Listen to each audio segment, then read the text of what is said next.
GKS Balikpapan, mari kita sama-sama bangkit berdiri. Kita mau merayakan Tuhan pada pagi hari ini, kita mau menari bagi nama Dia, amin. Kami percaya tempat ini dipenuhi dengan sukacita, amin.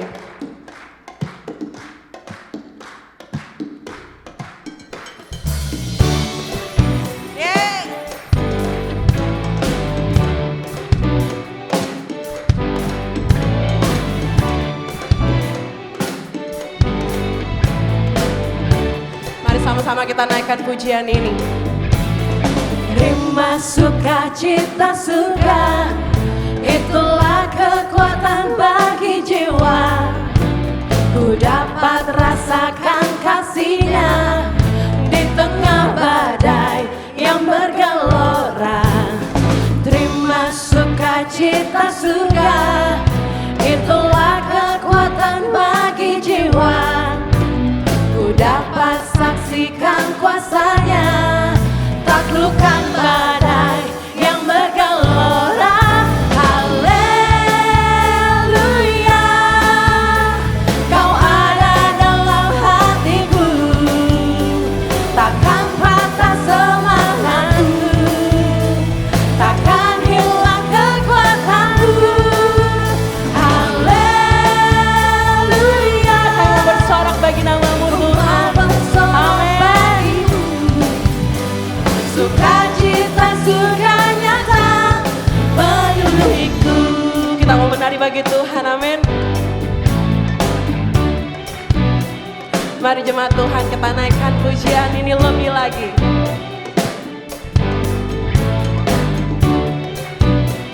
Mari sama-sama katakan. Terima sukacita surga, itulah kekuatan bagi jiwa. Ku dapat rasakan kasih-Nya di tengah badai yang bergelora. Terima sukacita surga, itulah kekuatan bagi jiwa.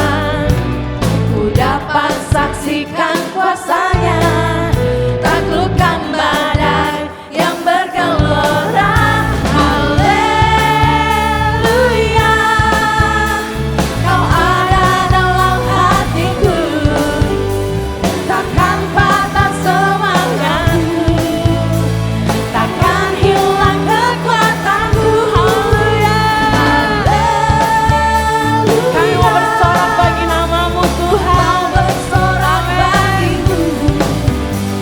Sukacita surga nyata penuhiku. Mari lagi sekali lagi katakan. Haleluya, Kau ada dalam hatiku, yes. Takkan patah semangatku, takkan hilang kekuatanku.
menghentikan kita untuk memuji Tuhan hari ini. Berikan sorak-sorai buat Tuhan kita. Amin. Come on, let's jump for Jesus.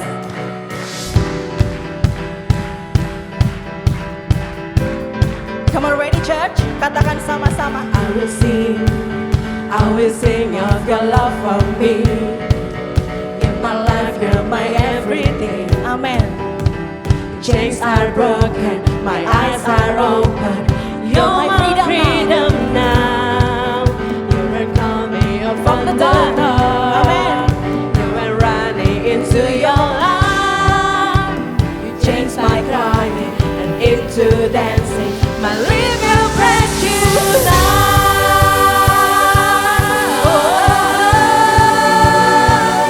We'll praise you now.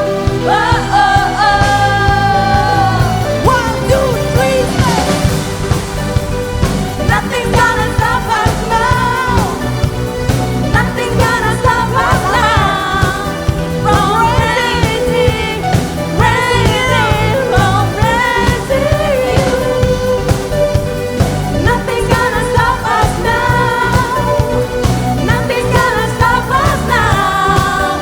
From praising, praising, from praising you. Oh, oh, oh, you praise you now. Oh, oh, oh.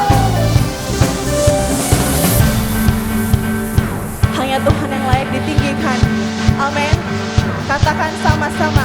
I will sing of your love for me. In my life, you're my everything. Chains are broken, my eyes are open. You're my freedom now. And we're running into the light. Now I'm running into your light. Chains like crying into dancing. My lips will praise you now.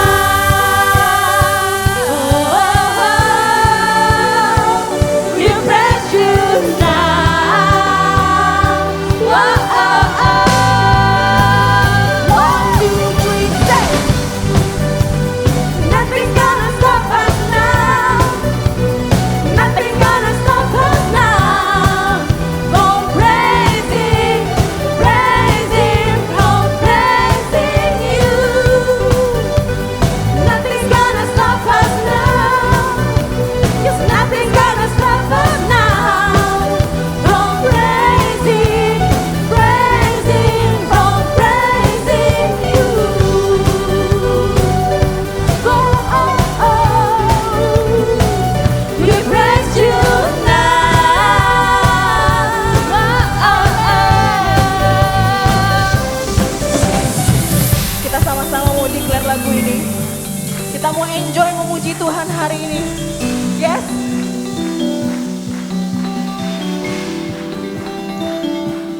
I'll praise you forever, Jesus. I praise you forever. I praise you forever. For everything in me, that's the name of Jesus. I praise you forever. I praise you forever. For everything in me, that's the name of Jesus. I praise you forever. I praise you forever. With everything in me, that's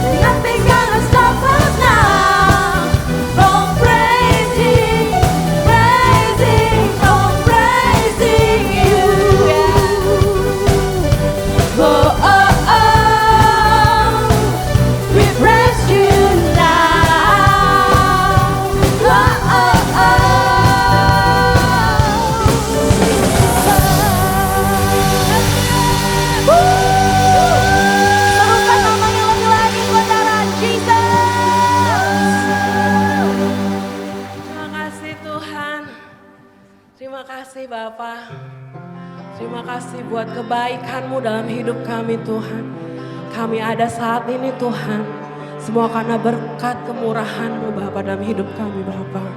Kami datang Tuhan. Kami mau menyembah Engkau Tuhan. Kau memberikan seluruh hidup kami untuk-Mu Bapa. Terima kasih Bapa. Engkau sangat baik. Engkau sangat baik Tuhan. Terima kasih. Kau hiasi kehidupanku dengan kemurahan-Mu. Kau rancangkan masa depanku penuh dengan harapan. Aku ada saat ini semuanya karena kasih-Mu. Aku hidup hari ini semua berkat kemurahan-Mu.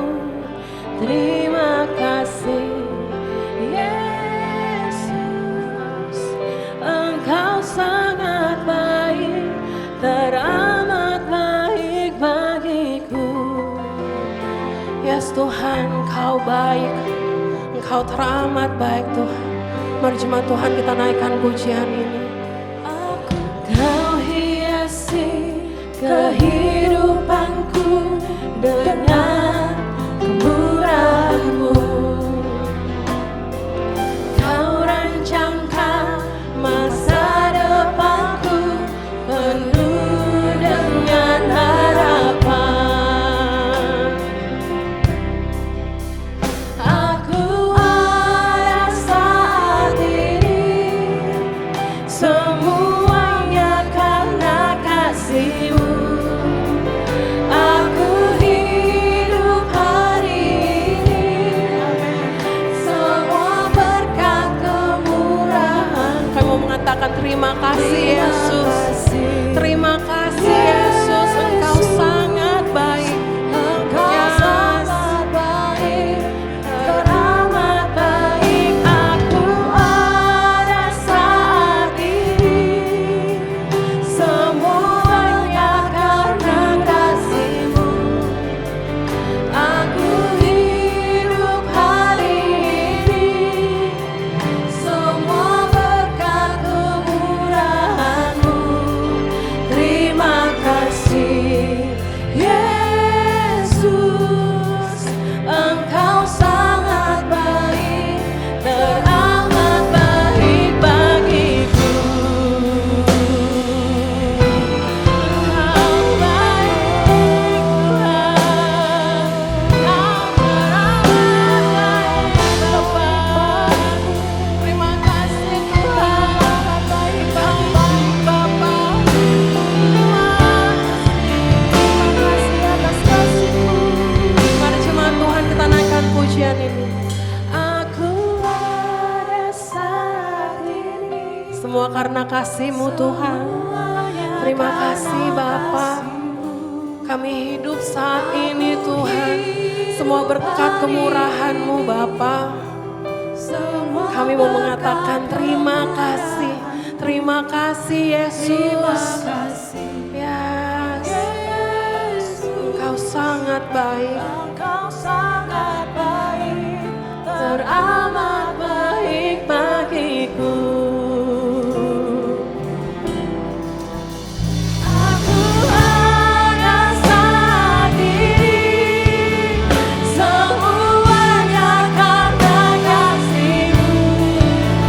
Aku hidup hari ini semua berkat kemurahan-Mu. Terima kasih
kasih Yesus.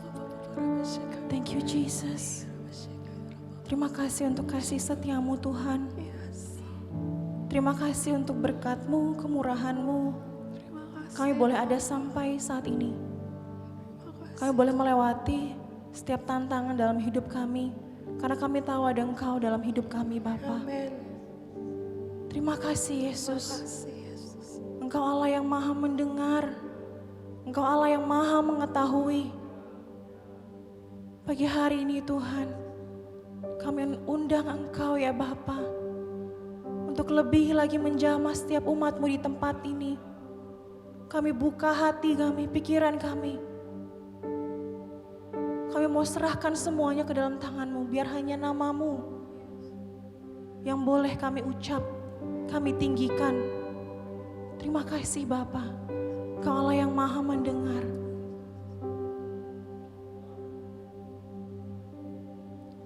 Tuhan Engkau mendengar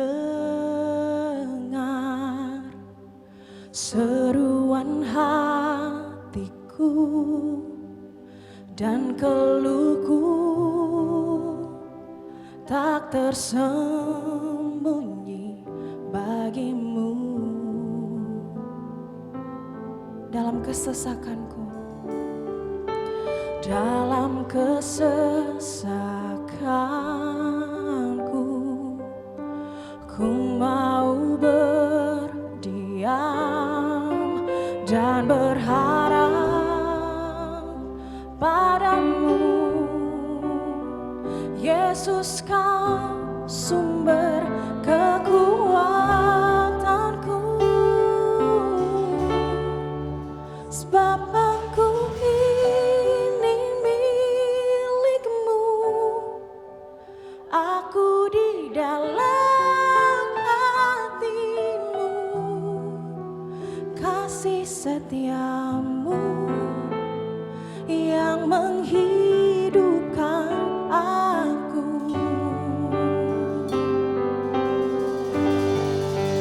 Sebab aku ini milik-Mu, tak ku pertahankan hidupku,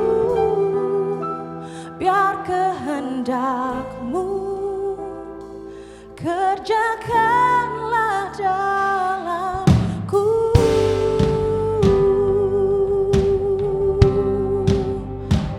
Katakan sama-sama church, anugerah-Mu Tuhan. Come on, sing it out. Anugerahkan kuasa-Mu mengubah hatiku untuk selalu berserah. Sebab dunia hanya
Shikararabataka yararabayas.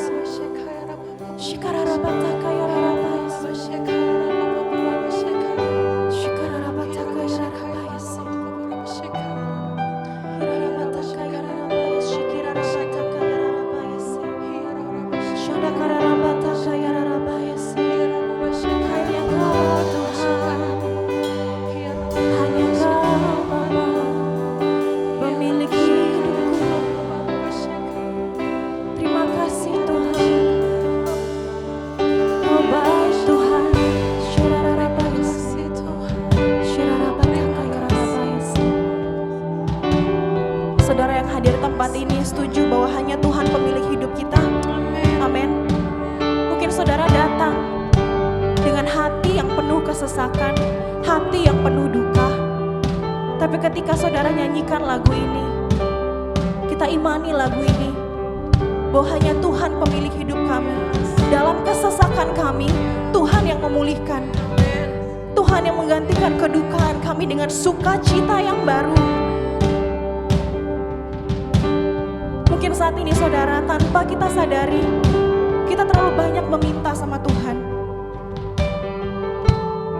Tapi saudara harus tahu, sebelum kita minta, Tuhan sudah sediakan semuanya buat kita. Terima kasih Bapa. Rasanya pujian ini tidak cukup untuk menggantikan apa yang sudah Tuhan berikan, apa yang Tuhan sudah korbankan buat kami. Terima kasih Tuhan.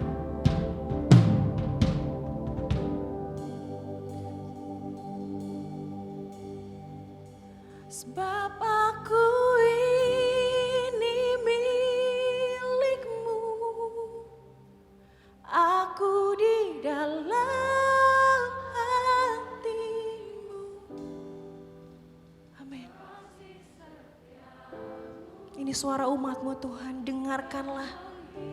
Biar kehendak-Mu lah yang jadi buat kehidupan kami. Sebab aku ini milik-Mu. Sebab aku ini milik-Mu, tak ku pertahankan hidupku. Katakan dengan lantang, biar kehendak-Mu kerjakanlah dalamku. Sekali lagi katakan, sebab aku ini milik-Mu. Church, sebab aku ini milik-Mu, aku di dalam hati-Mu,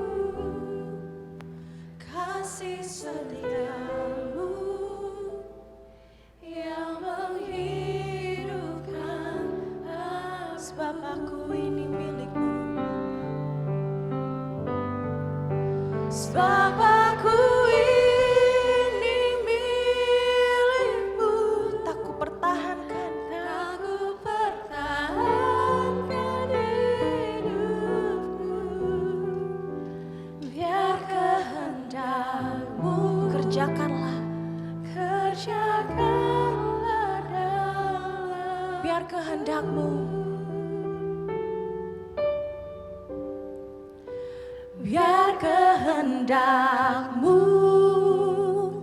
kerjakanlah dalamku.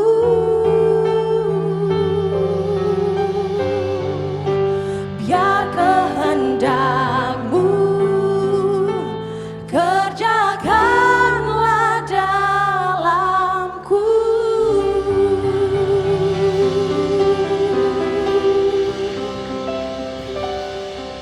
Yes, biar kehendak Tuhan yang jadi atas hidup kami. Sekali lagi, biar kehendak dan rencana Tuhan yang terjadi atas hidup kami. Dan kasih setia Tuhan itu melingkupi setiap kami. Di dalam nama Tuhan Yesus kami telah berdoa. Amin. Boleh kasih tepuk tangan? Saudara boleh duduk semua. Oke. Good morning Zion. Apa kabar hari ini saudara? Yes, ada yang baik, ada yang luar biasa. Itu semua karena penyertaan Tuhan yang luar biasa atas hidup kita. Amin. Saya boleh minta kita sekali lagi tepuk tangan buat semua yang sudah melayani kita pada pagi hari ini. Yes. Saya mau welcome buat saudara yang baru pertama kali hadir di tempat ini, baru pertama kali bergabung di ibadah Gereja Kemuliaan Sion Balikpapan. Welcome home saudara. Yes. Berikut ada beberapa pengumuman yang akan saya bagikan. Yang pertama, di GKS kita memiliki komunitas yang kita sebut Home, House of Maturity and Evangelism. Home sendiri terdiri dari home single, home family, home campus, dan home starji yang diadakan dari hari Rabu, Kamis, Jumat, Sabtu, bahkan ada yang di Minggu sesuai dengan jadwal home masing-masing. Bagi saudara yang rindu untuk tertanam di dalam home, saudara dapat menerima info lebih lanjut di booth greeter. Setelah selesai ibadah saudara dapat datang ke booth greeter. Oke, pengumuman yang kedua, bagi saudara yang rindu tertanam, melayani di Gereja Kemuliaan Sion Balikpapan, kita ada My Transformational Journey. Wah, lemes nih. Tepuk tangan dong. Yes, jadi mungkin beberapa dari saudara yang bertanya, gimana ya caranya supaya bisa melayani atau bisa tertanam di Gereja Kemuliaan Sion Balikpapan? Saudara dapat langsung mendaftarkan diri saudara. Mungkin saudara ada yang mau foto, silakan. Saya agak minggir sedikit, soalnya badan saya agak kecil ya. Jadi saudara dapat foto dulu, atau kalau saudara nggak sempat foto nih, saudara nanti ke booth greeter lagi sekali lagi untuk bisa menerima info lebih lanjut dan mungkin dibantu buat mendaftarkan diri saudara. Oke, pengumuman ketiga, Gereja Kemuliaan Sion Balikpapan memiliki gereja anak yang kita sebut Aero Kids. Boleh kasih tepuk tangan? Tidak terlihat mungkin karena ada di lantai 2, tapi kami rindu, kami mau ajak setiap bapak ibu, saudara semua yang memiliki anak, saudara dapat mengantarkan anak dari bapak ibu saudara di lantai 2, ibadah anak, gereja anak di hari Minggu setiap jam 10.30 di lantai 2 mezanin. Pengumuman spesial, Gereja Kemuliaan Sion Balikpapan berulang tahun ke yang 11.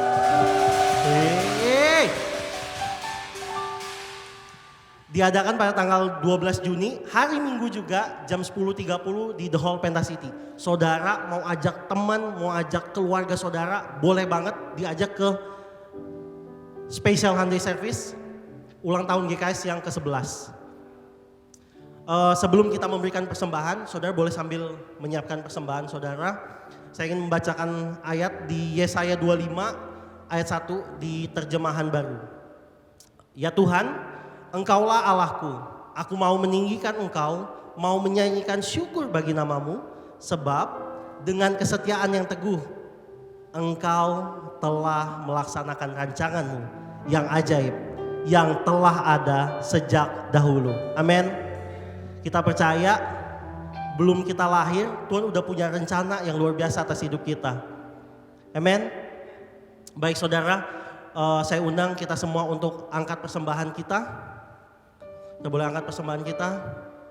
Saudara boleh bangkit berdiri. Kita sama-sama angkat persembahan kita, kita berdoa. Bapak terima kasih Tuhan buat rencana Tuhan yang sudah ada bahkan sebelum kami pikirkan.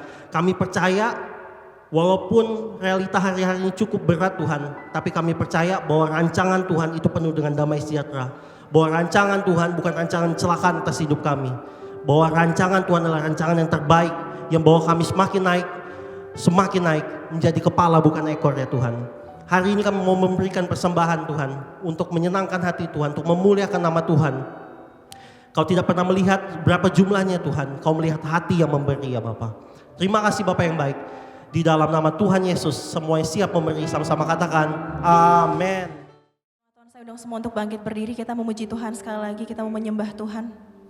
Terima kasih Bapa. Sebab aku ini milik-Mu, aku di dalam hati-Mu, kasih setia-Mu yang menghidupkan kami, kasih setia-Mu yang menghidupkan aku. Sebab aku milik-Mu, sebab aku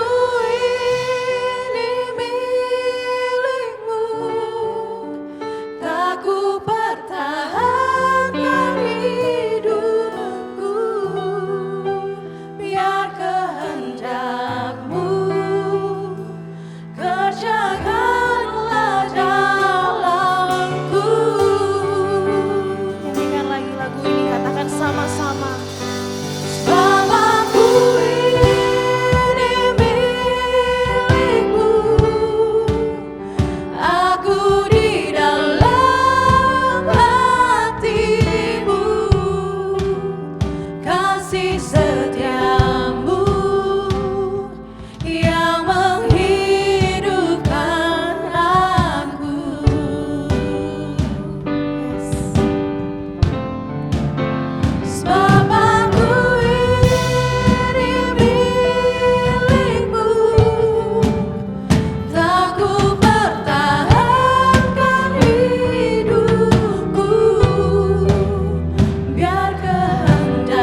dalamku, kejagalah dalamku.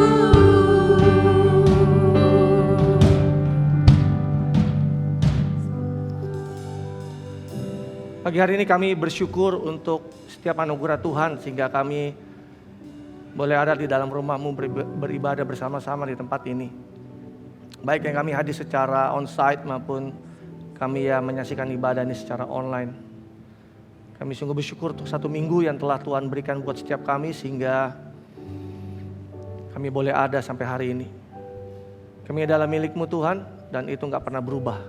Dahulu, sekarang, dan sampai selama-lamanya.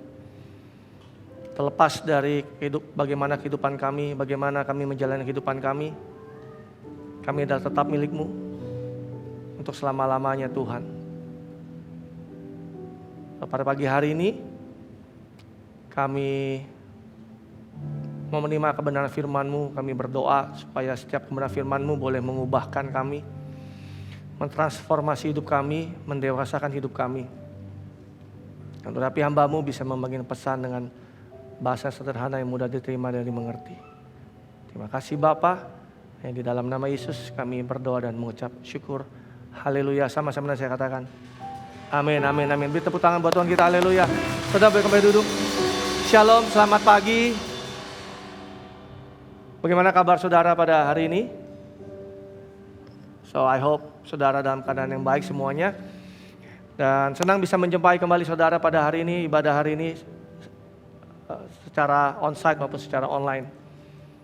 So ada beberapa pengumuman yang tadi sudah disampaikan bahwa minggu depan kita anniversary yang ke-11. So make sure saudara hadir dan saudara membawa teman dan membawa keluarga saudara ke tempat ini beribadah bersama-sama. Kalau bisa gereja ini ada sampai usia yang ke-11, itu semua karena anugerah Tuhan. It's a journey yang gak mudah buat kita semua, dan I really appreciate buat setiap builders, setiap leaders, setiap jemaat Tuhan yang boleh setia, faithful selama 11 tahun ini bersama-sama membangun gereja ini. So beli apresiasi buat setiap saudara semua. Dan Selasa ini ada kelas My Transformational Journey. This is not about the class. Ini bukan soal kelas, ini sebuah journey, sebuah perjalanan. Buat saudara yang rindu untuk tertanam di dalam gereja ini, saudara bisa join di kelas plan atau kelas tertanam. Dan saudara yang sudah tertanam dan saudara rindu melayani, saudara bisa join di kelas serve. Dan saudara yang sudah serve dan rindu, saudara yang dipakai untuk boleh memuridkan orang lain, memimpin orang lain, saudara bisa ikut kelas lead. Amin. Dan hari ini kita memasuki minggu yang baru, di bulan yang baru. Coba mari kita persiapkan diri kita untuk masuk dalam perjamuan kudus. Saya minta saudara, teman-teman builders boleh melayani jemaat Tuhan. Sambil kita angkat sekali lagi pujian ini dengan sungguh-sungguh dalam hati kita. Buat saudara sudah terima roti dan anggur, saudara bisa langsung bangkit berdiri.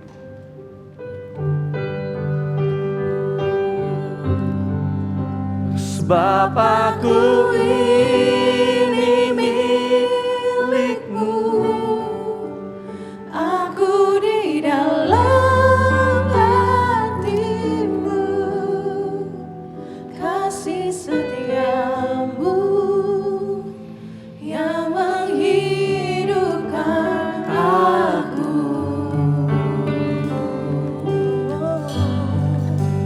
sebab aku Ini milik-Mu, tak ku pertahankan hidupku, kau kehendak-Mu. yang sudah menerima boleh bangkit berdiri. Kerjakanlah dalamku, Sebab aku ini milik-Mu, sebab aku ini milik-Mu,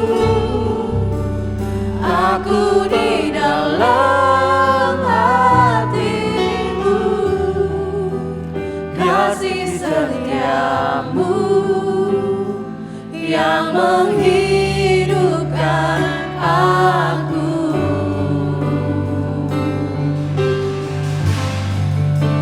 Sebab aku ini milik-Mu, tak ku pertahankan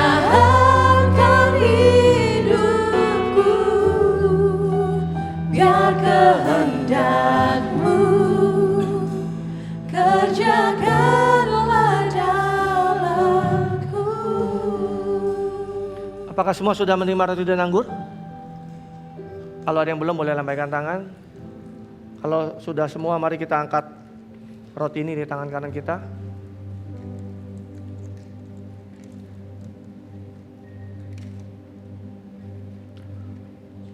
Sebab apa yang telah kuteruskan kepadamu telah kuterima dari Tuhan, yaitu Tuhan Yesus pada malam waktu ia diserahkan mengambil roti. Dan sesudah itu ia mengucap syukur atasnya dan ia memecah-mecahkannya dan berkata, inilah tubuhku yang diserahkan bagi kamu. Perbuatlah ini menjadi peringatan akan aku. Bukankah roti yang kita pecah-pecahkan ini adalah persekutuan dengan tubuh Kristus? Mari kita makan di dalam nama Yesus.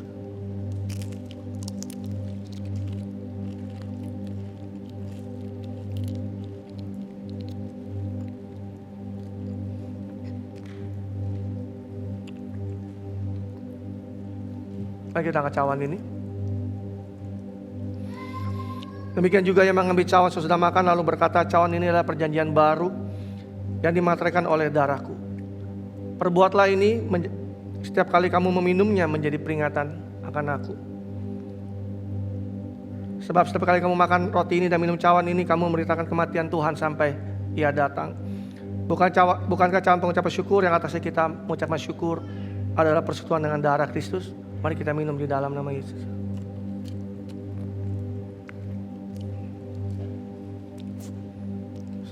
Sambil waktu menyembah Tuhan, bersyukur. Angkat suaramu.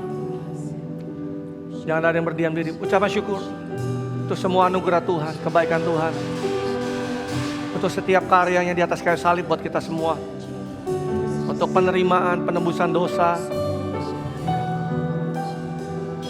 untuk kasihnya yang gak pernah berhenti dalam hidup kita.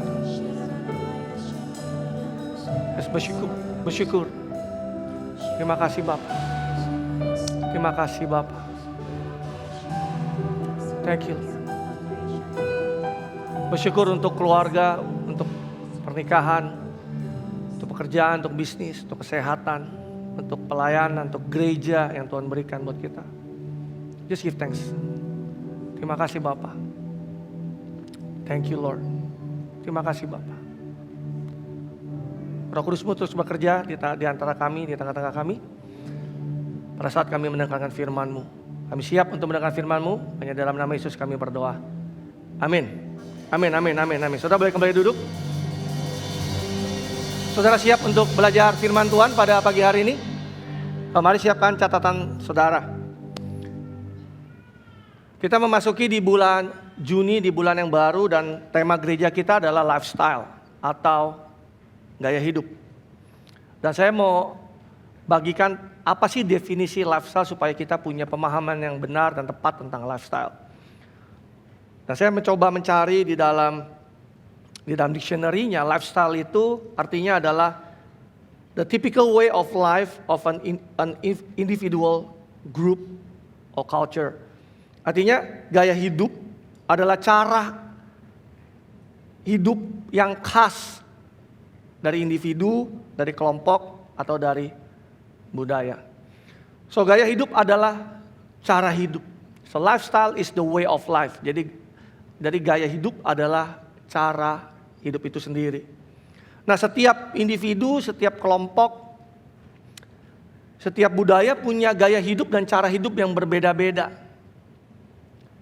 Bahkan di setiap zaman, di setiap generasi, di setiap negara, di setiap daerah, bahkan di dalam gereja sendiri pun punya gaya hidup yang berbeda-beda. Bahkan di unit yang terkecil yaitu keluarga pun juga punya gaya atau cara hidup yang gak sama antara satu keluarga yang satu dengan keluarga yang lainnya. Nah, bahkan gaya hidup sebelum pandemi pun itu sangatlah berbeda dengan gaya hidup kita saat ini. Ada begitu banyak perubahan, ada begitu banyak perbedaan. Dulu orang gak gitu aware dengan yang namanya kesehatan. Tetapi saat ini ketika pandemi, dan bahkan kita sudah di akhir pandemi itu sendiri, kesadaran orang akan kesehatan itu menjadi begitu tinggi. Orang cari vitamin, orang berolahraga, orang mau hidup sehat dan sebagainya. Kesadarannya berubah, ada gaya hidup yang berubah. Orang yang dulunya gak begitu peduli dengan yang namanya dunia digital, Tapi mau nggak mau karena pandemi dipaksa untuk mengadopsi gaya hidup digital. Kalau dulu mungkin saudara belum terlalu terbiasa dengan belanja online, tapi mungkin karena pandemi selama 2 tahun lebih ini memaksa setiap kita kalau mau belanja mau nggak mau online. Dulu kita nggak terbiasa menggunakan gadget, kita tahu gadget cuma buat WhatsApp atau mungkin buat telepon. Tapi sekarang mau nggak mau kita dipaksa gadget kita untuk bisa video call, untuk bisa Zoom, bisa whatever it is yang bisa membuat kita pada akhirnya bisa mengadopsi dunia digital. Dulu banyak orang yang sulit beradaptasi untuk sesuatu hal yang baru. Hari ini kita diajari untuk bisa beradaptasi dengan sesuatu perubahan yang cepat. Bahkan dalam waktu per 2 minggu. Saudara ingat ya kalau PPKM, kita diajari untuk bisa beradaptasi dengan waktu yang singkat, waktu yang cepat. Dalam waktu 2 minggu kita harus sudah berubah. Kalau dulu mau berubah satu hal aja lamanya minta ampun. Kalau sekarang kita diajar untuk bisa berubah dengan cepat. Itu gaya hidup yang sudah berubah.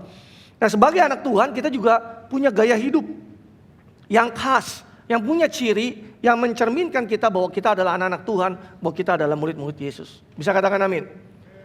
Nah yang mana gaya hidup ini mau di zaman apapun, mau di generasi apapun, mau tinggal dimanapun, di daerah manapun, gaya hidup itu selalu kelihatan bahwa kita ini adalah anak-anak Tuhan.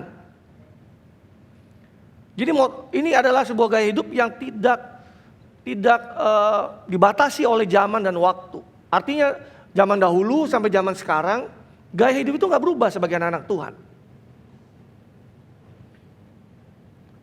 Nah, itu yang saya sebut dengan the kingdom lifestyle atau gaya hidup kerajaan. Dan ini menjadi judul khotbah saya pada pagi hari ini adalah the kingdom lifestyle. Nah, gaya hidup di sini tentunya bukanlah hidup yang penuh gaya, bukan. Tetapi hidup yang menampilkan Kristus di dalam semua aspek di dalam kehidupan kita. Yesus sendiri membawa dan mencontohkan atau memodelkan gaya hidup yang berbeda 2000 tahun yang lalu. Ketika dia datang, dia lahir di tengah bangsa Israel, dia mendobrak dan menerobos gaya hidup yang sudah ada pada zaman itu. Apa yang selama ini mereka pikir benar, Tuhan Yesus meluruskan itu.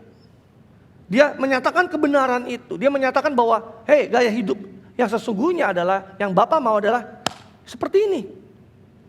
Sebagai contoh gini, saya ambil di Matius 5. Misalkan perihal tentang mengasihi musuh kita. Kalau saudara baca di Matius 5 ayat 43 dan 44. Dikatakan demikian, kamu telah mendengar firman, kasihlah sesama manusia dan bencilah musuhmu. Tapi aku berkata kepadamu, kasihlah musuhmu dan berdoalah bagi mereka yang menganiaya kamu. Dulu bangsa Israel mengerti bahwa kasihlah sesamamu dan bencilah musuhmu. Tetapi justru Yesus mengajarkan gaya hidup yang berbeda, yaitu kasihlah musuhmu dan berdoalah buat mereka. Sesuatu yang sangat berbeda. Dalam hal memberi juga di dalam Matius 6 ayat 1 sampai dengan 2 dikatakan, ingatlah jangan kamu melakukan kewajiban agamamu di depan orang supaya dilihat mereka. Karena jika demikian kamu tidak beroleh upah dari Bapamu di surga. Jadi apabila engkau memberi sedekah, jangan engkau mencanangkan hal itu supaya yang dilakukan orang munafik di rumah-rumah ibadat dan di lorong-lorong supaya mereka dipuji orang. Aku berkata kepadamu sesungguhnya mereka sudah mendapatkan upahnya. Ayat selanjutnya, tetapi jika engkau memberi sedekah atau saudara memberi, jangan diketahui tangan kirimu apa yang diperbuat tanganmu, hendaklah sedekahmu itu diberikan dengan tersembunyi. Maka Bapamu yang melihat yang tersembunyi akan membalasnya kepadamu. Gaya hidup zaman dulu 2000 tahun yang lalu bangsa Israel kalau memberi harus dilihat oleh orang. Di expose demikian rupa supaya orang tahu bahwa dia memberi. Tapi Yesus mengajarkan gaya hidup yang berbeda. Kalau kamu memberi, kalau tangan kanan memberi, ke tangan kiri jangan tahu dong. Sesuatu gaya hidup yang sangat berbeda, bertolak belakang. Soal berdoa juga sama. Saudara baca di Matius 6 ayat 5 dan ayat 6. Dikatakan kalau kamu berdoa, jangan kayak orang munafik. Mengucapkan doa, lalu berdiri di rumah-rumah ibadat, di sudut-sudut jalan saudara berdoa, supaya saudara dilihat saudara berdoa. Tapi Yesus mengajarkan kalau berdoa, masuk kamarmu. Berdoalah kepada Bapa di sorga. Mengajarkan gaya hidup yang sangat berbeda. Dalam hal kekhawatiran juga sama. Di ayat selanjutnya di dalam 25 ayat Matius 6 ayat 25 sampai 26 dikatakan, jangan khawatir akan hidupmu. Apa yang kamu makan, apa yang kamu minum, apa yang kamu pakai. Yesus mengajarkan bahwa jangan khawatir. Karena mereka punya gaya hidup khawatir akan hidup mereka. Tapi Yesus mengajarkan bahwa jangan khawatir. Apa yang kamu makan, minum, dan kamu pakai. Pandanglah burung-burung di udara. Karena mereka nggak menabur, nggak menuai, nggak ngumpulin bekal di dalam lumbung, tapi mereka diberi makan oleh Bapa di sorga. Are you with me? Lalu Yesus mengajarkan di ayat 31 dan 34. Mengajarkan bahwa sebab itu janganlah kamu khawatir dan berkata apa yang akan kami makan, apa yang kami minum, dan apa yang kami pakai. Semua itu dicari bangsa-bangsa yang tidak mengenal Allah.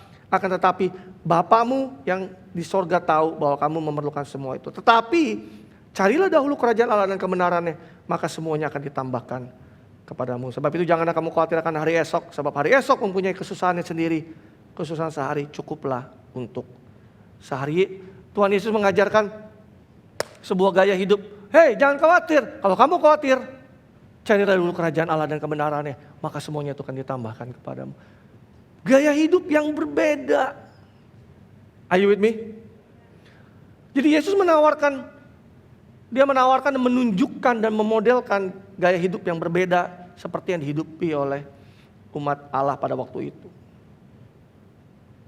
Nah, Tuhan mau supaya kita juga membangun gaya hidup yang demikian. Gaya hidup yang khas kerajaan Allah. Jadi kita perlu memperhatikan apa yang kita bangun di dalam kehidupan kita. Kalau kita aware, kalau kita sadar dengan apa yang kita bangun, maka kita tahu apa yang akan kita lakukan, apa yang kita akan kerjakan sebagai gaya hidup kita. So kita mesti aware, fully aware. Kenapa? Karena gaya hidup itu ditentukan oleh nilai dan perspektif yang kita punya. Dan datangnya dari mana nilai dan perspektif itu? Datangnya dari firman Tuhan tentunya. Apapun yang di luar daripada firman Tuhan, artinya kita membangun gaya hidup yang salah. Bisa katakan amin. Kalau kita ingin membangun gaya hidup yang sesuai dengan apa yang Tuhan mau, landasannya dari firman Tuhan. Dengan kata lain sebaliknya, kalau kita tidak membangun gaya hidup sesuai dengan firman Tuhan, artinya gaya hidup kita pasti salah. Sama contohnya gini, kalau kita biasa lihat orang Jepang misalnya. Orang Jepang itu kan orangnya tertib, punya gaya hidupnya tertib, disiplin, on time, rapi, suka menolong. Ketika kita bisa menemukan ada seorang Jepang yang kita temu nggak disiplin, nggak tertib, nggak teratur, nggak on time. Kalau dia adalah teman kita bisa ngomong sama dia, lu kok orang Jepang nggak kayak orang Jepang ya? Ngerti nggak maksud saya?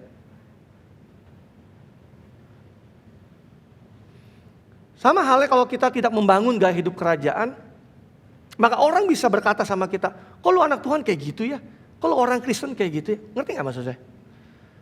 Kenapa? Karena punya ciri khas, punya gaya hidup yang tertentu yang memang Tuhan kehendaki di dalam kehidupan kita. Tetapi sebaliknya kalau kita melihat orang yang belum percaya Tuhan, tapi hidupnya mengasihi, mengampuni, generous, suka memberi, suka menolong, penuh kasih. Kita bisa bilang bahwa, gila, gue punya temen ya. Dia sih bukan orang Kristen, dia bukan anak Tuhan. Tapi dia kayak anak Tuhan loh. Gaya hidupnya kayak orang Kristen. Pernah gak saudara ngalami begitu? Ada saudara punya teman atau sahabat baik, dia bukan orang percaya.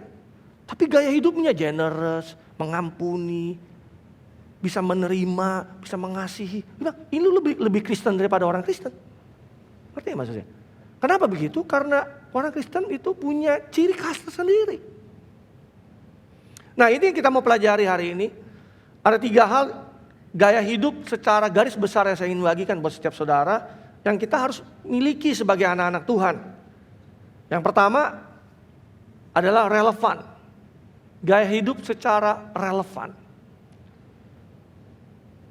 Artinya relevan dengan dunia dan relevan dengan Tuhan. Relevan itu artinya saya coba cari artinya, definisinya supaya setiap kita paham. Relevan itu artinya bersangkut paut atau terhubung. Relevan itu artinya berguna atau berdampak secara langsung. Jadi kalau kita disebut adalah anak Tuhan yang relevan dengan Tuhan dan relevan dengan dunia, artinya kita bersangkut paut, kita terhubung dengan Tuhan, tapi kita berguna dan kita berdampak secara langsung buat dunia. Saya ulang sekali lagi. Kalau kita disebut dengan relevan, artinya kita relevan, terhubung, tersangkut paut dengan Tuhan, dan kita berguna dan berdampak secara langsung buat dunia. So no point buat kita kalau kita begitu rohani, kita terhubung dengan Tuhan, tapi hidup kita nggak berdampak langsung buat dunia. Hidup kita nggak berguna secara langsung buat dunia. Nah, ini yang terjadi dengan apa yang Yesus kerjakan 2000 tahun yang lalu, di mana imam-imam, ahli Taurat dan orang-orang Farisi bisa kelihatan begitu rohaninya, tetapi nggak relevan dengan dunia. Dunia menjadi terpisah dengan mereka. Dunia nggak terhubung dengan Tuhan melalui kehidupan mereka. Dunia nggak bisa menjamah mereka. Kenapa? Karena gaya hidup yang mereka bangun. Relevan itu artinya Tuhan bisa terhubung dengan dunia melalui hidup kita. Dan dunia bisa terhubung dengan Tuhan melalui hidup kita. Itu yang saya sebut dengan kita menjadi orang-orang yang relevan. Tuhan terhubung dengan dunia karena ada kita, melalui kita. Dan dunia terhubung dengan Tuhan melalui hidup saudara dan saya. Bisa katakan amin? Artinya kita nyambung. Kalau nyambung, baru kita bisa menjadi jawaban buat dunia. Relevan itu bukan soal kita memiliki gadget yang paling trendy. Hari ini iPhone kameranya 3, besok iPhone kameranya 4. Mungkin 5 tahun lagi kameranya 6, saya nggak tahu. Setiap iPhone keluar saudara beli iPhone. No. Relevan bukan soal gadget apa yang paling trendy yang ada di tangan saudara. Relevan bukan saudara bergaya TikTok apa yang lagi viral di TikTok saudara. Ngerti gak maksud saya? It's not about saudara lagi bergaya TikTok apa yang paling viral. Bukan saudara relevan itu bukan saudara lagi berpakaian paling hype apa yang pada hari ini yang paling lagi on the trend apa. Yang lagi ada di manekin-manekin di setiap etalase toko di mall. Bukan. Relevan bukan bicara soal bagaimana saudara nonton K-drama apa yang lagi hits, yang lagi number 1 di Netflix. No. Relevan juga bukan punya gaya hidup atau ibadah yang paling keren. Lighting yang kelap-kelip. Band yang keren, WL yang lompat-lompat. Relevan bukan itu. Relevan bukan about this is not about kita pakai celana jeans bolong, jaket denim.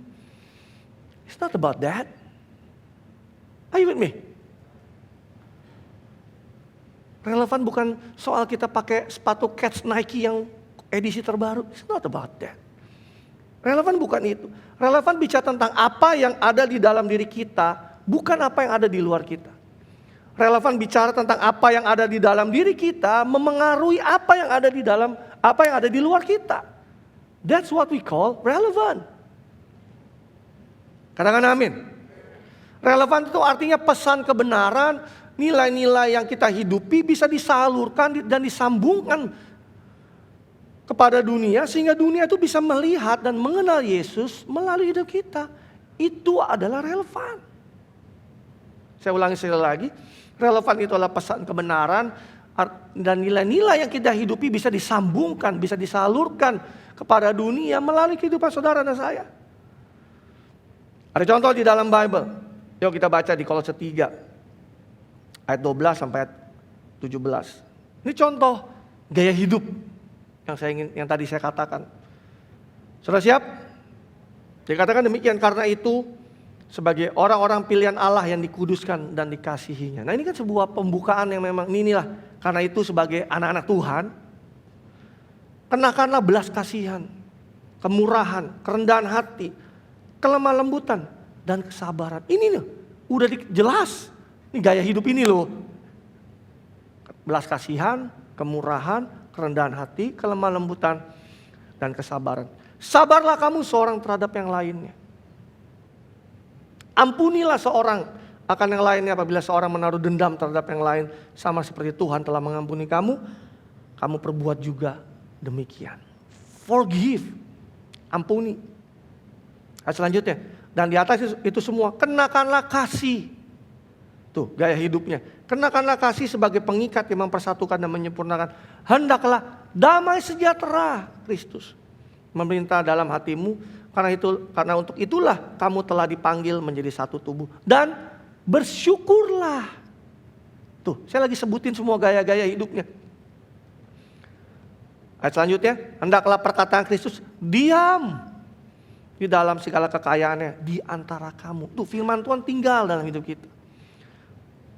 Hingga kamu dengan segala hikmat mengajar dan menegur seorang akan yang lain, dan sambil menyanyikan mazmur dan puji-pujian dan nyanyian rohani, kamu mengucap syukur kepada Allah di dalam hatimu. Dan segala sesuatu yang kamu lakukan dengan perkataan dan perbuatan, lakukanlah semua itu di dalam nama Tuhan Yesus, sambil mengucap syukur oleh Dia karena Allah Bapa kita. Di dalam terjemahan lainnya, di dalam terjemahan sederhana Indonesia dikatakan demikian. Hendaklah semua perkataan dan perbuatanmu mewakili Tuhan Yesus di dunia ini. Wow. Ini udah jelas banget. Nggak perlu penafsiran yang dalam.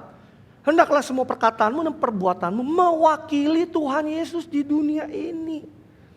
Dan melalui Dia marilah kita terus bersyukur kepada Allah Bapa kita. That's what I call relevant. Ketika perbuatan dan perkataan kita mewakili Tuhan Yesus.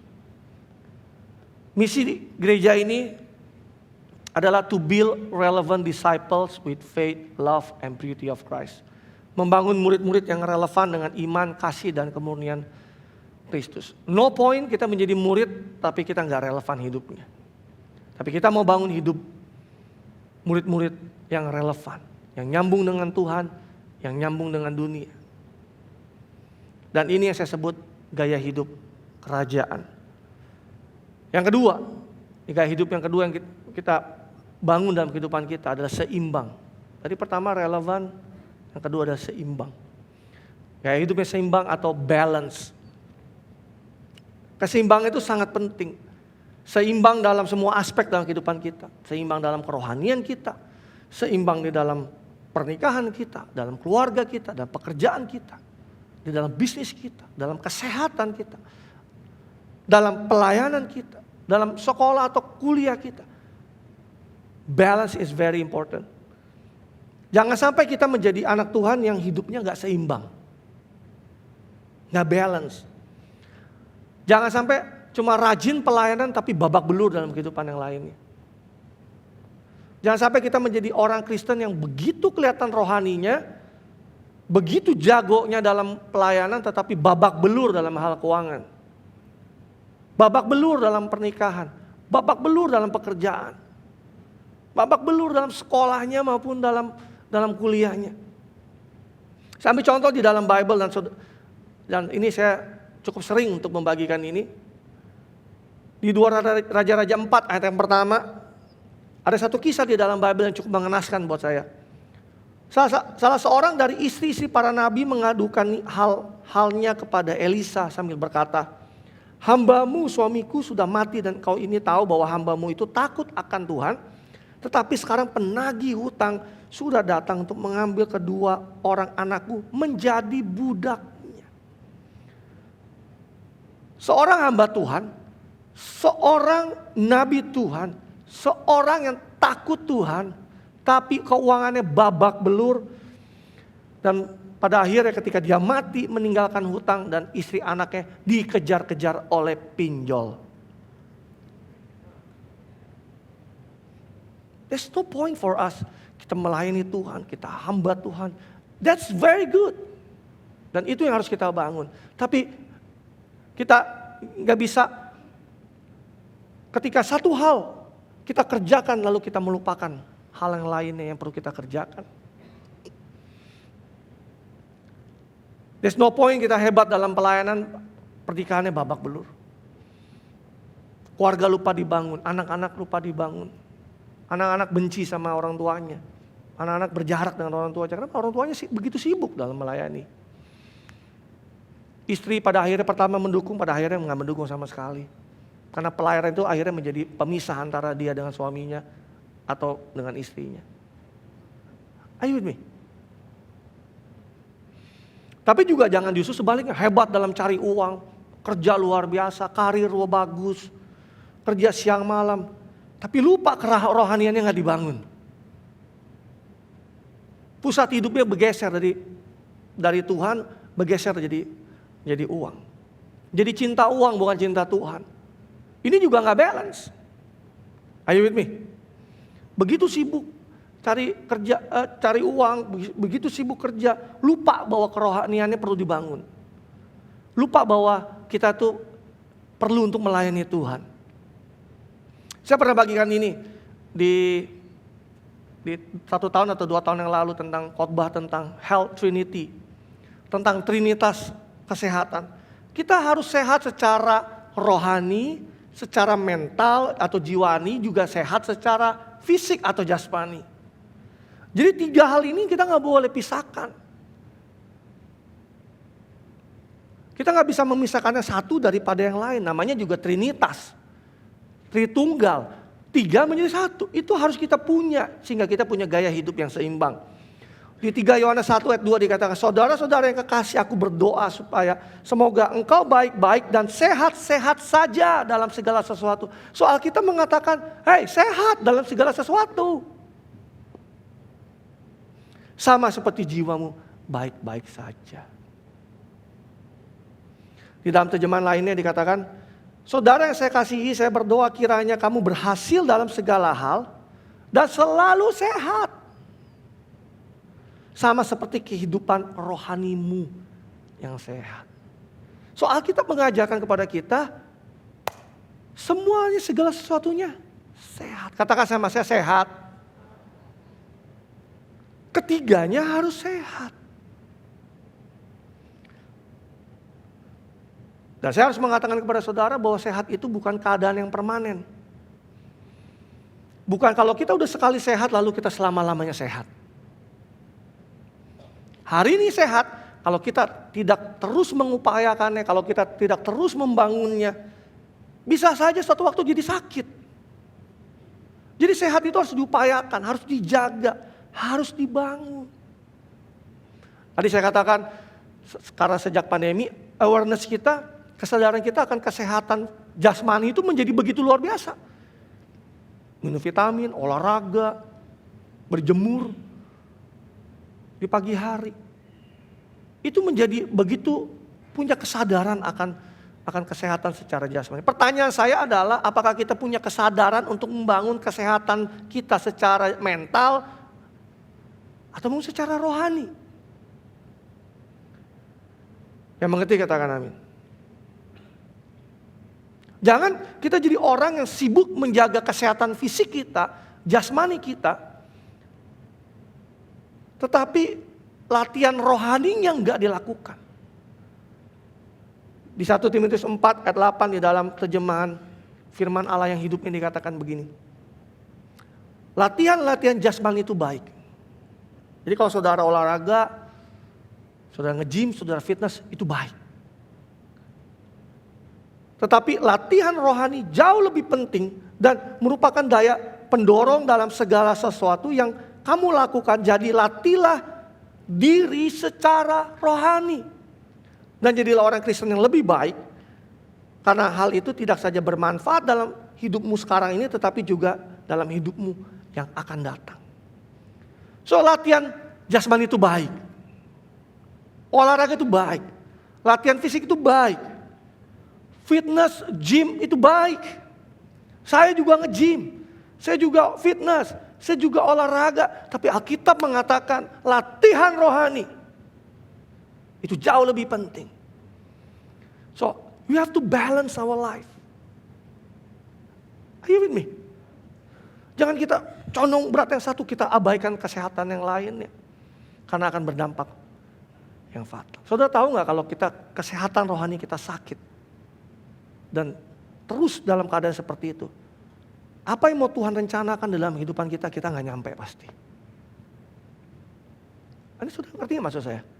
Apa yang Tuhan mau punya tujuan dalam kehidupan kita. Kalau kerohanian kita sakit, kita pasti nggak akan nyampe di sana. Tapi sebaliknya. Kalau kita tidak seimbang, kita mendorong, membangun fokus dalam kerohanian begitu luar biasa dan puji Tuhan.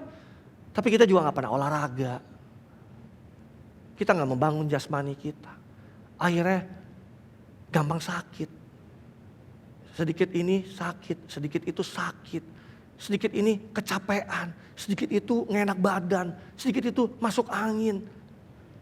Gimana kita bisa melayani Tuhan dan lebih jauh dan lebih dalam?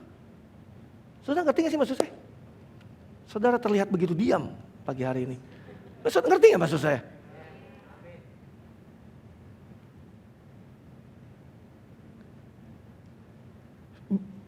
Kita bisa begitu bersemangat nih melayani Tuhan di dalam hati kita.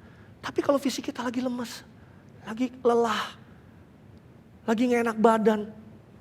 Tell me how kita bisa melayani Tuhan. There's no point. Kita nggak menjagai diri kita dengan baik. Disuruh berdiri melayani Tuhan setengah jam, 1 jam di atas mimbar, capek pastor. Ini baru sekali ibadah. Lah kalau lu 2-3 kali ibadah, pingsan. Ayo with me. Tapi rohani luar biasa. Olahraga rajin, tapi mentalnya nggak pernah dijaga kesehatannya. Secara mental sakit. Sering ngeheng. Sering error secara mentally breakdown. Bagaimana kita bisa punya hidup yang seimbang? Inilah gaya hidup kerajaan. Katakan amin. Yang ketiga, yang terakhir, bertujuan. So, gaya hidup dengan tujuan, gaya hidup yang punya tujuan. Artinya kita tahu tujuan Tuhan dalam kehidupan kita. Kita tahu kita mau jalan kemana. Hidup dengan tujuan adalah hidup dengan kepastian. Saudara catat baik ini. Kalau kita hidup punya tujuan, dengan tujuannya Tuhan, itu hidup kita punya kepastian. Sebaliknya kalau hidup tanpa tujuan adalah hidup tanpa kepastian. Kalau kita tahu kita mau kemana, kita akan banyak mengeliminasi hal-hal yang gak perlu dalam hidup ini. Saya ulangi sekali lagi. Kalau kita tahu arah tujuan kita kemana, kita akan mengeliminasi banyak hal-hal yang gak penting dalam kehidupan ini. Yang selama ini mungkin kita anggap penting. Kita bisa eliminate, kita bisa menghapuskan, kita bisa membuang hal-hal yang lainnya. Kalau kita tahu kita mau kemana. Are you with me?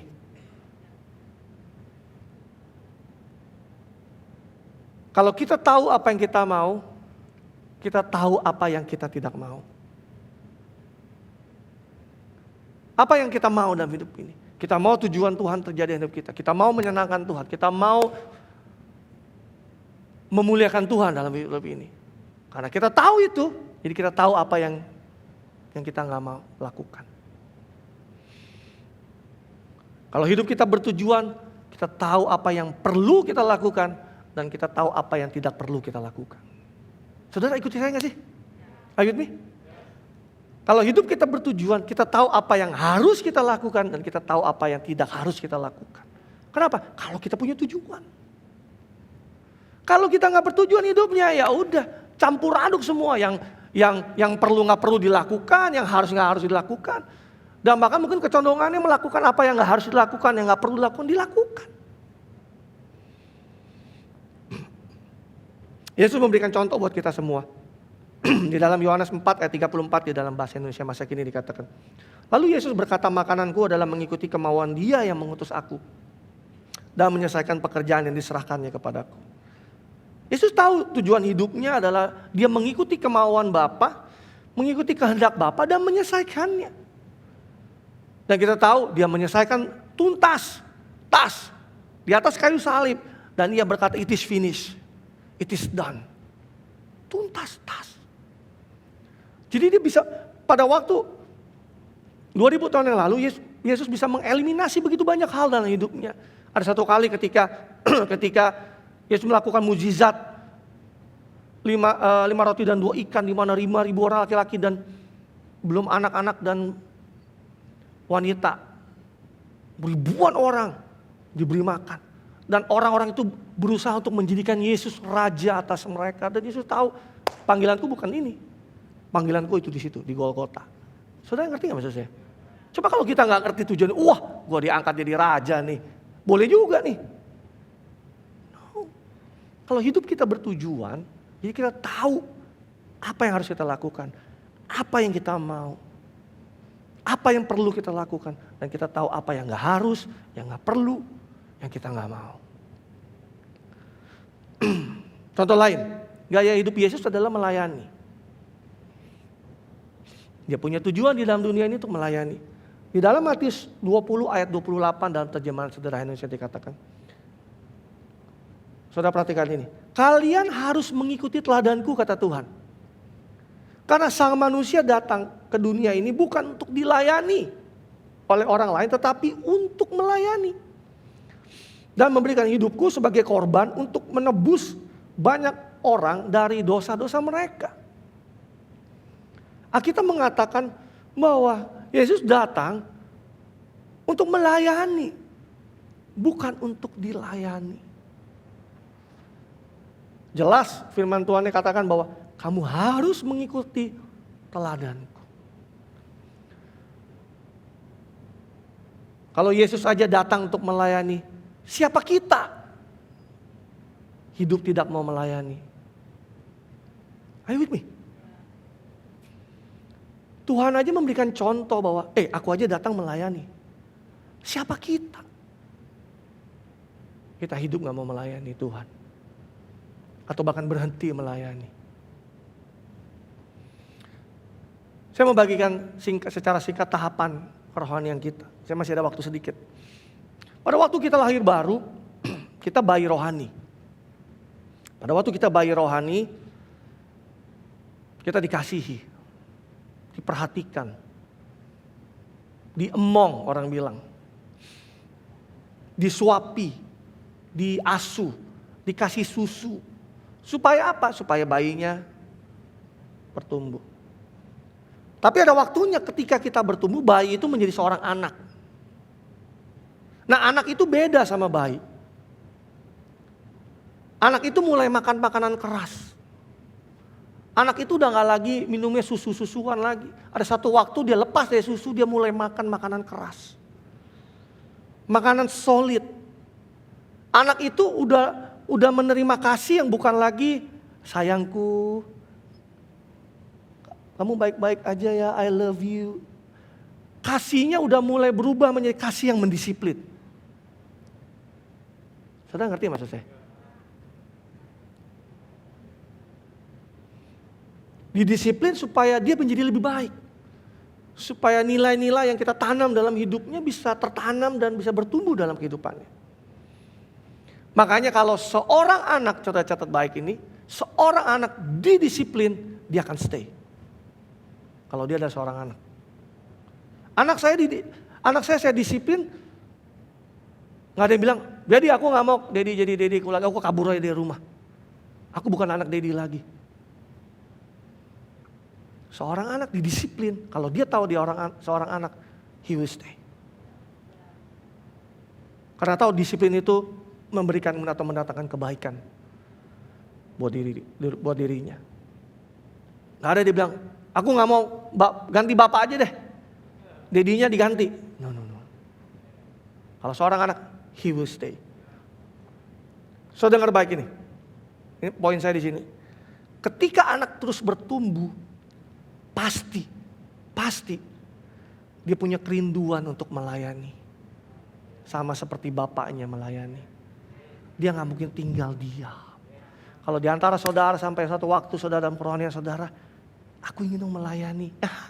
Itu adalah tanda-tanda pertumbuhan dalam hidup saudara. Karena seorang anak pasti dia melayani.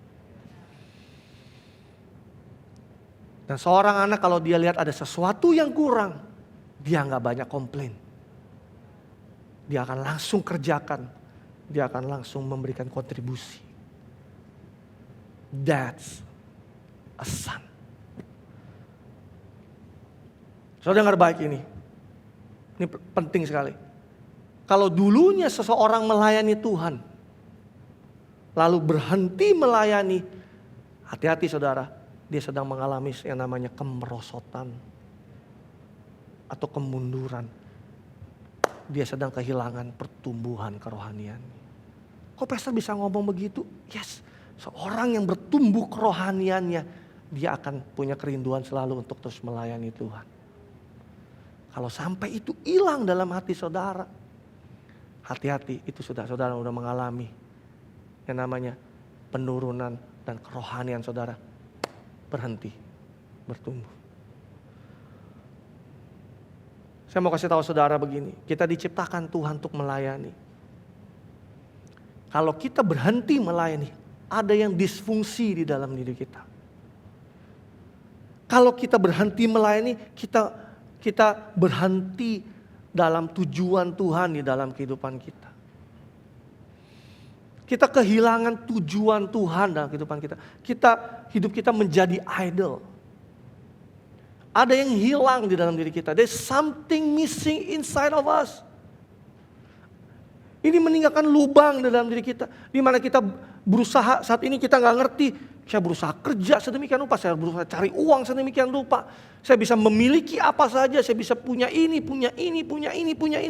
Kalau saudara berhenti melayani, ada lubang besar. Dan saudara berusaha bingung cara nutup lubang itu.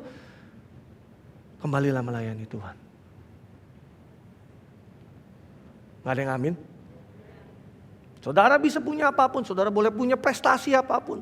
Saudara bisa melakukan apapun, saudara bisa jadi apapun.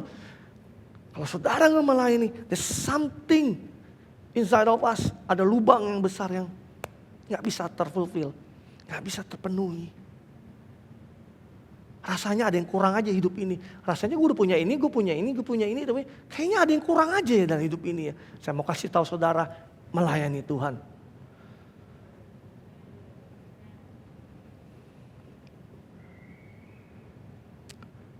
Ada yang empty di dalam diri kita. Kenapa bisa begitu? Karena kita kehilangan salah satu tujuan, alasan kenapa kita hidup. Kok pastor bisa ngomong gitu? Kan ayatnya udah ada tadi. Boy, Tuhan Yesus aja dia datang untuk melayani. Siapa kita? Kita nggak melayani. Kalau kita berhenti, there's something missing. Kenapa? Karena kita kehilangan salah satu tujuan, alasan kenapa kita bisa hidup. Yang mengerti katakan amin. Saya berdoa ini jadi relate buat setiap saudara. Amin. Tahapan selanjutnya anak menjadi bapak. Dia punya hati dan dia punya jiwa seorang bapak. Dia mulai memikirkan orang lain. Dia mulai peduli sama orang lain. Dia mau melayani orang lain. Dia mau memuridkan orang lain. Di satu level ketika kita dari anak dan kita terus bertumbuh, kita menjadi seorang bapak. Nah kalau bapak, kita mikirin orang lain, kita peduli sama kehidupan orang lain. Kita mau melayani orang lain, kita mau membangun hidup orang lain. Kita mau melahirkan anak-anak rohani yang kemudian akan menjadi bapak-bapak rohani buat orang lain. Apa yang dipikirkan, dia kerjakan orang lain. Saya sering sekali bicara sama istri saya. Kalau lagi di rumah, lagi ngobrol santai di kamar. Saya yakin para leader sini pernah ngomong begini. Ini kita ya mikirin orang. Kayaknya begitu concern dengan hidup orang. Kayaknya kepo sama hidup orang. Belum tentu orangnya juga menerima. Kayak kita gak punya kehidupan sendiri yang harus dipedulikan. Benar gak? Kita bisa ngomong begitu loh. Dan ini very natural. Kita punya kehidupan sendiri tapi ada something inside us yang gak bisa. Kayaknya mau nggak peduli nggak bisa. Kita jadi peduli, kita care, kita mendoakan dia, kita berduka karena dia, kita nangis karena dia. Kenapa? Karena kita udah bertumbuh dan satu titik menjadi bapak. Saudara ngerti nggak maksud saya? Kemarin saya baru ketemu dengan seorang pemimpin di minggu lalu saya melayani di Jakarta. Dia cerita sama saya, Dia cerita ini, lu udah sampai level situ, saya bilang. Pastor, tahu nggak? Kita nih waktu bangun rumah, Pastor. Yang saya pikirin bukan cuma kamar saya dan anak, bukan. Yang saya pikirin ada, ruang tamu gue cukup gede nggak ya buat home? Meja makannya cukup panjang nggak ya buat kalau pada kumpul, fellowship, kumpul di situ. Karena dia melayani anak-anak muda, nanti kalau anak-anak mudanya pada nginep, tidurnya di mana ya? Dia pikirin. Nanti gue harus siapin kulkas yang cukup besar. Jadi kalau anak-anak muda datang, kalau dia haus, lapar, tinggal buka kulkas, ada minuman di situ. Dia bisa mikirin sampai begitu. Kenapa? Karena kamu sudah bertumbuh jadi seorang bapak. Saya bilang. Jadi lu mikirinnya orang lain. Salah nggak? Enggak. Itu nature-nya begitu. Tapi kalau belum sampai level di situ, that's fine. Mulailah dari tahapan bayi menjadi anak menjadi bapak. Kalau saudara terus bertumbuh, saudara jadi bapak satu hari dan itu yang akan timbul dalam pikiran saudara. Kalau belum sampai di titik itu, teman saudara mau jungkir balik kek, mau gak ke gereja kek, mau hilang kek, mau gak melayani kek, bodo amat lah. Tapi kalau saudara seorang bapak, saudara lihat anak rohani saudara, orang yang saudara muridkan terjatuh, hilang, gak melayani, berduka loh. Layaknya seorang bapak yang kehilangan anaknya. Semoga saya sering lihat buat saudara. Amin. Hidup yang bertujuan adalah hidup yang bertumbuh. Kalau kita punya tujuan, pasti hidup kita yang bertumbuh. Kesimpulannya di hari ini, waktu saya selesai, di Roma 12 ayat yang pertama dan kedua dalam terjemahan sederhana Indonesianya. Berdasarkan semua yang sudah saya jelaskan sebelumnya tentang berbagai cara Allah berbaik hati kepada kita, maka sudah sepantasnya kita membalas kebaikan hatinya itu. Janganlah lagi kamu mengikuti cara hidup berdosa yang sudah menjadi kebiasaan orang-orang duniawi. Alkitab mengatakan bahwa jangan lagi kamu mengikuti cara hidup berdosa yang sudah menjadi kebiasaan orang-orang duniawi, tetapi hendaklah kamu mengambil keputusan seperti ini, ya Tuhan, aku mempersembahkan tubuhku sebagai kurban bagimu, walaupun sebenarnya kamu masih hidup. Keputusan itu merupakan persembahan yang suci dan yang menyenangkan hati Tuhan. Dia akan memperbaharui pikiranmu masing-masing, sehingga kamu bisa mengetahui apa kehendaknya bagimu dan apa yang terbaik dalam setiap keadaan. Kamu semua akan dimampukan untuk mengerti dan memilih apa yang baik dan yang paling tepat dan yang menyenangkan hati Tuhan. Jangan lagi kamu mengikuti cara hidup berdosa yang sudah menjadi kebiasaan. Kenapa menjadi kebiasaan? Karena awalnya cuma sesekali dilakukan, lama-lama sesekali itu menjadi sering. Ketika sudah menjadi sering, menjadi terbiasa. Ketika sudah jadi terbiasa, menjadi kebiasaan. Jangan jadi kebiasaan. Tuhan mau supaya setiap kita jangan mengikuti cara hidup seperti itu, sehingga kita menjadi kebiasaan akan hal itu. Tapi ambillah keputusan hari ini, kita mau mempersembahkan hidup kita menjadi korban bagi Tuhan. Dikatakan, kan masih hidup, kenapa jadi korban? Maka dikatakan pada saat kita masih hidup ini, keputusan kita untuk mempersembahkan hidup kita untuk menyenangkan Tuhan. Itu adalah keputusan yang terbaik. Amin. Pada saat kita melakukan itu, kita mengetahui apa yang jadi kehendak Tuhan dalam kehidupan kita.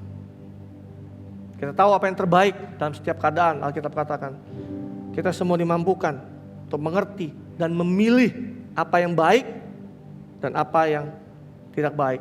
Memilih yang paling tepat, memilih yang benar, dan memilih yang tidak benar. Dan memilih apa yang menyenangkan Tuhan, dan apa yang tidak menyenangkan Tuhan. So 3 hal. Relevan, seimbang, dan bertujuan. Amin. Mari kita bangkit berdiri. Kita datang pada Tuhan.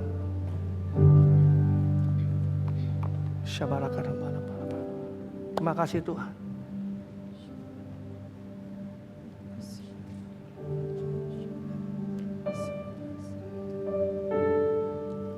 Bapakku milikmu. Aku di dalam Hatiku, kasih setiamu yang menghidupkan aku. Amin. Aku ini milikmu, tak ku pertahankan hidupku, biar kehendakmu kerjakanlah dalamku. Katakan sekali lagi, katakan, sebab aku ini milikmu. Sebab aku ini milikmu, aku di dalam hatimu, biar setiamu yang menghidupkan aku.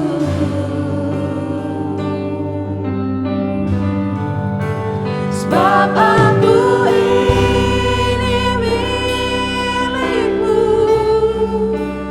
tak ku pertahankan hidupku,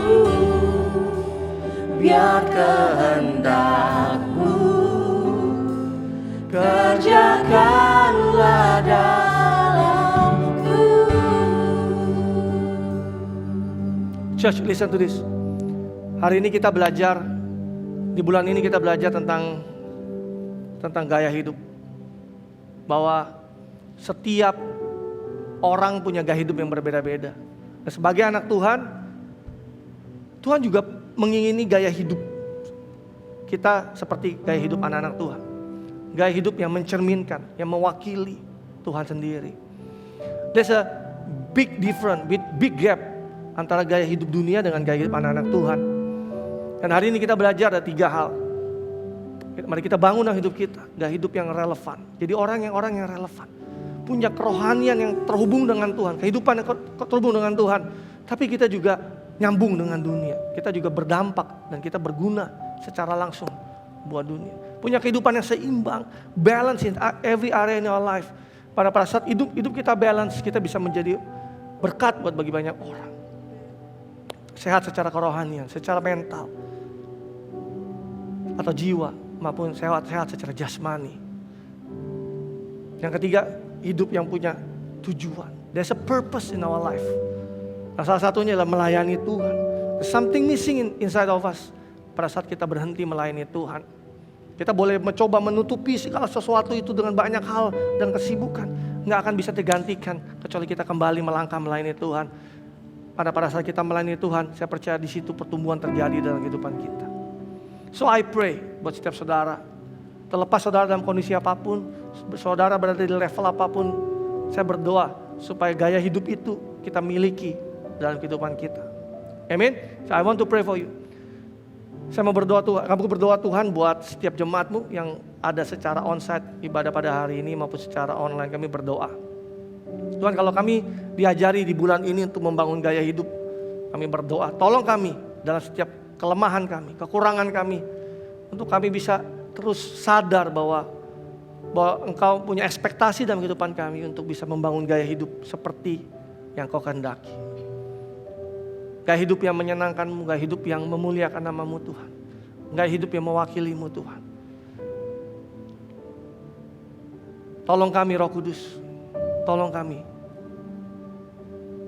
ajari kami terus. Ajari kami Tuhan.